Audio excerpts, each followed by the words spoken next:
एक perfect story जिसका ending पहले से ही फिक्स था। पर क्या हो जब उसका मेन हीरो ही मर जाए और पूरी दुनिया रीसेट होने लगे। यह है एक ऐसी कहानी जहां एक साइड कैरेक्टर को अब खुद हीरो बनना पड़ेगा। Breaking news. सबके देखने के लिए एक अनाउंसमेंट आया। नीली आंखों वाला एक लड़का अपनी आंखें खोलता है। शाम के 8 बजे थे और अनाउंसमेंट आया कि एस रैंक मैच लिस्योजिन मिशन के दौरान मार दिया गया है। ओह, ये बहुत ही बुरी खबर थी। वो इंसान जो देख रहा था उसे इस खबर पे बिल्कुल यकीन नहीं हो रहा था। लियोजिन को मरना नहीं चाहिए था।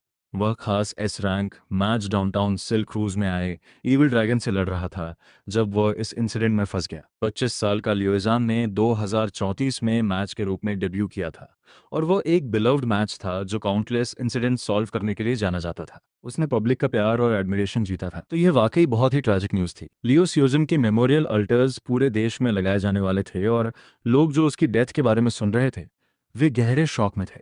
लड़के को टीवी बंद करना पड़ा क्योंकि ये बुरी खबर उस पर असर कर रही थी। लड़का डिसबिलीफ में देख रहा था क्योंकि ये अभी हो ही नहीं सकता था। प्रोटैगोनिस्ट को स्टोरी के इस पॉइंट पर मरना नहीं चाहिए था। ये कोई बेकार सा सिक जोक लग रहा था। अनफॉर्चुनेटली ये ऐसा जोक था जो जरा भी फनी नहीं था। जो लियोजान अभी न्यूज में दिखाया गया था वह 25 साल का जीनियस मैच था। उसके पास अमेजिंग मॉन्स्टर स्लेइंग टैलेंट्स थे। वह एक साथ मल्टीपल बीस्ट को अपनी एक्सेप्शनल स्किल से काट देता था। वह इस एरा का यंग हीरो था जिसे सब देख रहे थे। लेकिन इससे भी ज़्यादा इंपॉर्टेंट बात यह थी कि उसका एक पुराना क्लासमेट भी उस नॉवेल का मेन कैरेक्टर था जिस पर उसकी दुनिया बेस्ड थी। उसका नाम था द मॉडर्न विजार्ड। वह इंस्पायरिंग मैच ही प्रोटैगनिस्ट था। अगर सब कुछ ओरिजिनल प्लॉट के अकॉर्डिंग होता तो एंड एक हैप्पी एंडिंग होती और वह मानता था कि वह अपनी ओरिजिनल दुनिया में वापस जा पाएगा। लेकिन वह ह्यूज ड्रैगन अचानक डंजन में आ गया और उसने मेन कैरेक्टर की नॉर्मल लाइफ को काट दिया जो उसने प्लान की थी। वो समझ नहीं पा रहा था कि प्रोटैगोनिस्ट इस पॉइंट पर क्यों मरेगा। और भी डर वाली बात यह थी कि अब इस दुनिया का क्या होगा जब प्रोटैगोनिस्ट ही चला गया। वह बंदा कम से कम इतना तो रहना चाहिए था कि सबको जिंदा रखे। अब उसका ना होना सच में ट्रबलिंग था।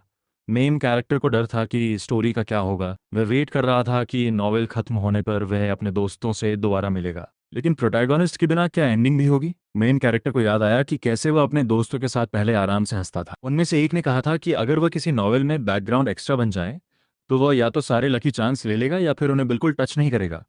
उसने पूछा कि बाकी लोग किस साइड पर हैं जब वे बियर के मग्स के साथ हंस रहे थे। उसके पास बैठी खूबसूरत लड़की हंसकर बोली कि ऑब्वियस चॉइस तो लेना ही है। ब्रूनेट ने साइड ली और कहा कि वह कभी ऐसा नहीं करेगा। जैसे अगर वो स्टोरी के प्लॉटलाइन में घुस गया तो मेन कैरेक्टर मर सकता है और सब कुछ टूट जाएगा।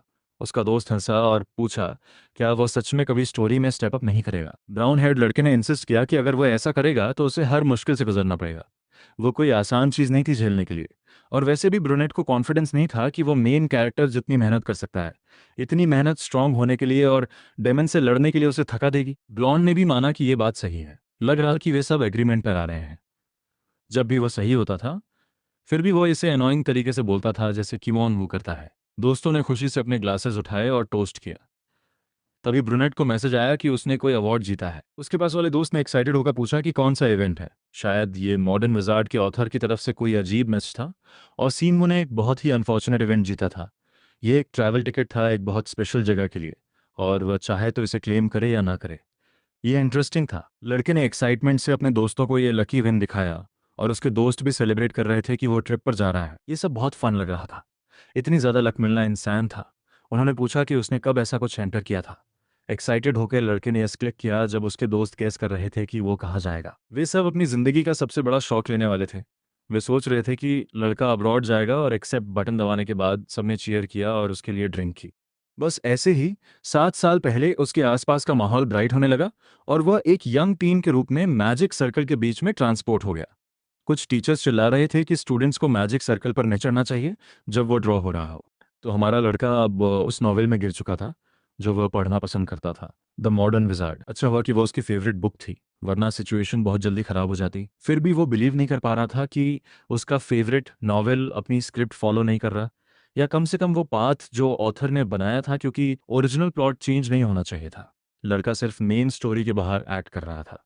उसने सब मेजर कैरेक्टर्स को इग्नोर किया था और इंश्योर किया था कि वो खुद पर अटेंशन ना लाए। अब वो सोच रहा था कि सब गलत कहाँ हुआ। अगर सब कुछ प्लान के अकॉर्डिंग अनफोल्ड होना था उसकी मिनिमल इंटरफेरेंस की वजह से, तो फिर प्रोटैगनिस्ट कैसे मर गया। अचानक उसके सामने टीवी ग्लिच होने लगा। उसे पूरा यकीन था कि उसने टीवी बंद किया था, लग रहा था जैसे वो ग्लोइंग पिक्चर बॉक्स अपनी ही लाइफ जी रहा हो। आगे झुककर मेन कैरेक्टर सोच रहा था कि अब क्या हो रहा है। उसने स्क्रीन को हिलाकर देखा कि क्या टीवी सिर्फ एक नॉर्मल माल फंक्शन इश्यू फेस कर रहा है, लेकिन जल्दी ही वो एक अचानक लाउड नॉइज से शॉक हो गया और उसके सामने यूनिवर्स टूटने लगा। ये सच में डरावना था। जो भी खिड़की से बाहर देखता और स्काई को टूटते हुए दिखता, वो नेचुरली डर जाता। मेन कैरेक्टर ने बाहर देखा और भी ज्यादा डर गया जब उसने देखा कि लोग लिटरली मेल्ट हो रहे थे, जैसे वे सिर्फ एक इल्यूजन हो। ऑफ कोर्स प्रोटैगोनिस्ट की डेथ का मतलब दुनिया की डेथ था। अब जब वह एक्सेस जिसके आसपास दुनिया घूमती थी खत्म हो गया, तो वे एक्स्ट्रास भी गायब हो गए जो सिर्फ उसकी स्टोरी को सपोर्ट करने के लिए बनाए गए थे। ट्रैवल टिकट का बेचारा विक्टिम डर गया और चिल्लाया, सोचते हुए कि क्या हो रहा है और क्यों। वो पावरलेस था और जो वह देख रहा था उसका कोई समझ नहीं था। अच्छी बात यह थी कि एक एरर मैसेज आया जो सब समझा रहा था। देखो, प्रॉब्लम ये थी कि ली सुजान मर गया था और अब सारे मेन सिनारियो फेल हो गए थे, क्योंकि सिनारियो आगे बढ़ नहीं सकता था। दुनिया रीसेट होगी। ये बहुत ही डरावनी खबर थी। लड़का पसीना छोड़ रहा था जब उसने देखा कि दुनिया उसके आसपास टूट रही है और क्रैक हो रही है। सब कुछ एक रीसेटिंग गेम की तरह रीअरेंज हो रहा था। बस फर्क ये था कि वो गेम का एलिमेंट नहीं था। उसकी आंखें फैल गईं जब वो खुद भी क्रैक होने लगा और वो एक बहुत पेनफुल और अर्थ शाटरिंग सरप्राइज के लिए तैयार था। ये बेचारा लड़का भी तुरंत रीसेट हो गया। सब कुछ देर के लिए अंधेरा गया। अंधेरे में एक आवाज आई जो स्टूडेंट को उठने के लिए कह रही थी, और आवाजें आई स्टूडेंट को जगाने के लिए। अब वो जाग चुका था। आखिरकार वो स्कूल में थे। पावरफुल आवाज चिल्लाने लगी और हमारा लड़का भी चिल्लाया जब वो सबसे बुरे सपने से झटके से जाग गया जो उसने कभी देखा था। बस ड्राइवर उस रिएक्शन से कंसर्न हो गया और उसने जल्दी से अपोलॉजी दी, लेकिन वो एक्सपेक्ट कर रहा था कि स्टूडेंट अब तक उठकर बस से उतर चुका होगा। टीम ने आंखें झपकाईं और नर्वसली खड़ा हुआ इतना हंगामा करने के लिए माफी मांगी। इस बीच मेन कैरेक्टर का दिमाग घूम रहा था। बस ड्राइवर ने अभी उसे स्टूडेंट बुलाया था। सोचा जाए तो वह अपने रूम में था जब दुनिया खत्म हुई थी, लेकिन अब वह एक इरिटेटेड बस ड्राइवर की बस में था। ये बिल्कुल दुनिया के अंत जैसा फील हुआ। ड्रूनेट अभी भी थोड़ा हिल रहा था जब वो बस से उतर रहा था, कोशिश कर रहा था कि वह स्थिर रहे, जबकि उसके पैर जेली जैसे लग रहे थे। उसने सोचा, क्या ये कोई सपना था? उसकी आंखों में रोशनी बहुत तेज थी और उसने हाथ उठाकर रोशनी को ब्लॉक किया। ये जगह ग्रैंड स्कूल थी, एक काफी नॉस्टैल्जिक जगह। बाहर बोर्ड पर एक बधाई संदेश लगा था जो स्टूडेंट्स को Korea magic academy class of 2032 में एडमिशन के लिए बधाई दे रहा था। ये वही स्कूल था जहां से वह गेम में ग्रेजुएट हुआ था। कुछ तो गलत था। साल 2032 था। इस एहसास ने मेन कैरेक्टर को हिला दिया। ये 7 साल पहले था। वह 7 साल पास्ट में वापस आ गया था। उसने अपना चेस्ट छूकर कंफर्म करने के लिए, और बिल्कुल वैसा ही था जैसा उसे डर था। उसके हाथ छोटे थे और चेस्ट भी छोटा था और वह फिर से एक टीनएजर बन गया था। मेन कैरेक्टर रिग्रेस कर गया था, एक स्पेशल स्किल, और वह 7 साल पीछे चला गया था। अनाउंसमेंट सभी स्टूडेंट्स के लिए चलती रही जो कोरिया मैजिक एकेडमी में एंटर कर रहे थे। उन्हें वार्म वेलकम दिया गया। एंट्रेंस और ओपनिंग सेरेमनी जल्दी शुरू होगी। स्टूडेंट से कहा गया कि वे अपनी सीट्स लें। हमारा लड़का फिर से हाई स्कूल दोहराने वाला था, जो मैडनेस का असली रूप था। उसे लग रहा था कि वो पागल हो जाएगा। सब कुछ बिल्कुल वैसा ही था जैसा 7 साल पहले था। अब जब बात यहाँ तक आ गई थी, उसके पास स्वीकार करने के अलावा कोई चॉइस नहीं थी। वैसे भी ये बार बार मरने से तो बेहतर था।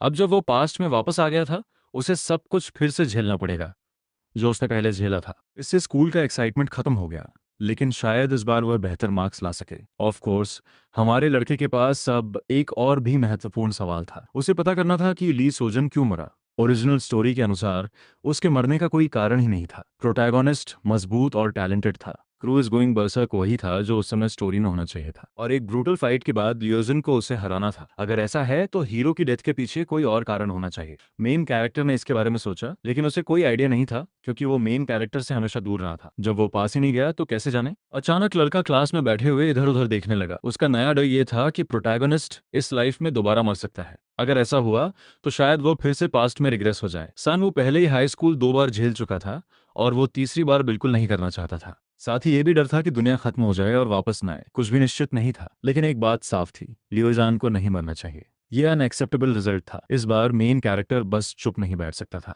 इस बार उसे स्टोरी का हिस्सा बनना पड़ेगा। अगर वह अपनी ओरिजिनल दुनिया में वापस जाना चाहता है तो उसे लियोजान की डेथ रोकनी होगी और इस नॉवेल को उसके एंडिंग तक ले जाना होगा।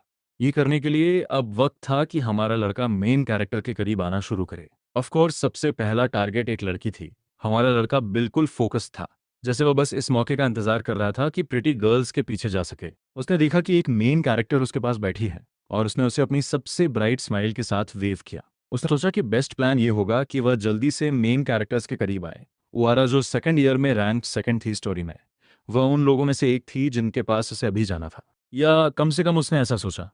अनफॉर्चुनेटली हमारे नावी रिग्रेसर ने सीधा एक कोल्ड सीरियस टाइप को टारगेट कर लिया, जो तुरंत पूछती है कि क्या वह उसे जानता है। अब गेम सच में स्टार्ट हो चुका है। एक साइड कैरेक्टर अब पूरी स्टोरी को रीराइट करने निकला है। पर क्या वो डेस्टिनी को बदल पाएगा, या फिर सब कुछ फिर से कोलैप्स हो जाएगा? नेक्स्ट पार्ट के लिए फॉलो जरूर करो।